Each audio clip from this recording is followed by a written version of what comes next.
महाशिवरात्रि रात्रि का व्रत फाल्गुन मास की कृष्ण पक्ष की चतुर्दशी को किया जाता है।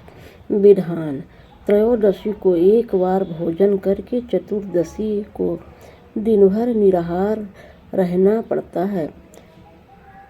पात्र, पुष्प तथा सुंदर वस्त्रों में से मंडप तैयार करके वेदों पर कलश की स्थापना करके गौरी शंकर की स्वर्ण मूर्ति तथा नंदी की चांदी की मूर्ति रखनी चाहिए। कलश को जल से भरकर रोली, मूली, चावल, पान, सुपारी, लौंग, इलायची, चंदन, दूध, घी, शहद, कमलगट्टा, धतूरा, बेलपत्र आदि का प्रसाद शिव को अर्पित करके पूजा करनी चाहिए। रात को जागरण करके 4 बार शिव आरती का विधान जरूरी है।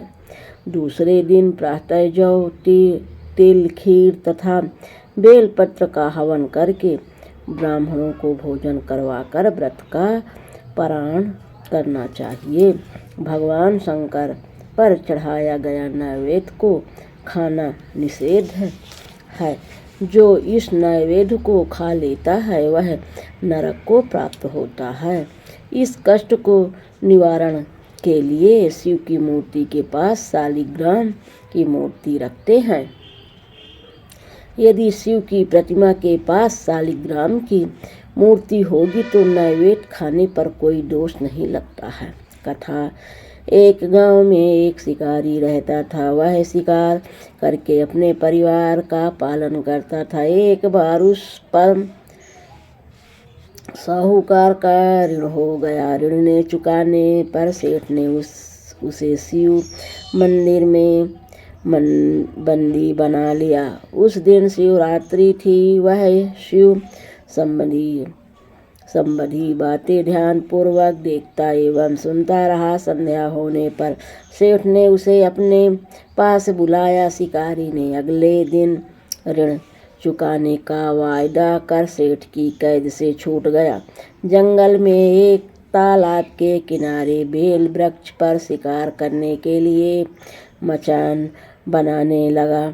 उस पेड़ के नीचे शिवलिंग था। पेड़ के पत्ते मचान बनाते समय शिवलिंग पर गिरे। इस प्रकार दिन भर भूखे रहने से शिकारी का व्रत भी हो गया और शिवलिंग पर बेलपत्र भी चढ़ गया।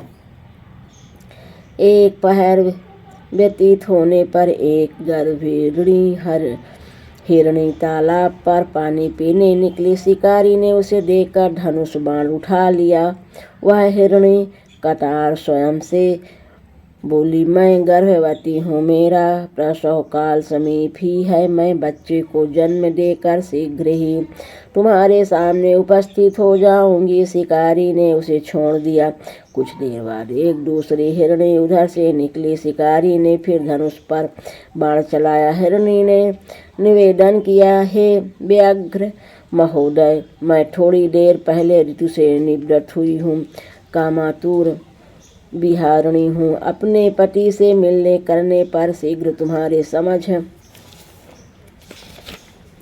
प्रस्तुत हो जाऊंगी। शिकारी ने उसे भी छोड़ दिया। रात्रि के अंतिम पहर में एक मृगी अपने बच्चों के साथ उधर से निकली।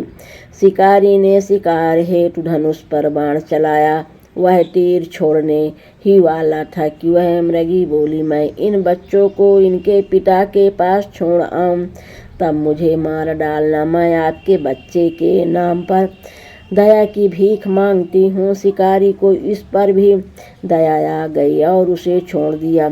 पाँव फटने को हुई तो एक तंदुरुस्त हिरन आता दिखाई दिया। शिकारी उसका शिकार करने के लिए उद्यत हो गया। हिरन बोला, व्याघ्र महोदय, यदि तुमने इससे पहले 3 मृगियों तथा उनके बच्चों को मार दिया होता तो मुझे भी मार दीजिए, ताकि मुझे उनका वियोग ना सहना पड़े।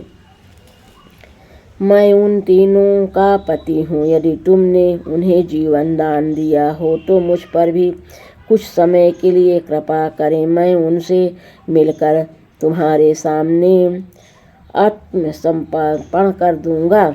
मृग की बात सुनकर रात की सारी घटनाएं उसके दिमाग में घूमी गई। उसने मृग की सारी बातें बता दी। वापस रात्रि जागरण तथा शिवलिंग पर बेलपत्र चढ़ाने से उसमें भगवत भक्ति का जागरण हो गया। उसने मृग को भी छोड़ दिया। भगवान शिव शंकर की अनुकंपा से उसका हृदय मंगलिक भाव से भर गया। अपने अतीत के कर्मों को याद करके वह पश्चाताप की अग्नि में जलने लगा। थोड़ी देर बाद हिरण सा परिवार शिकारी के सामने उपस्थित हो गया। जंगली पशुओं की सत्यप्रियता, सत्युकता एवं सामूहिक प्रेम भावना को देखकर उसे बड़ी ग्लानि हुई। उसके नेत्रों से आंसुओं की झड़ी लग गई। उसने हिरण परिवार को मुक्त कर दिया। देवता इस घटना को देख रहे थे। उन्होंने आकाश से उसे पर पुष्प वर्षा की शिकारी परिवार सहित मोक्ष को प्राप्त हुआ।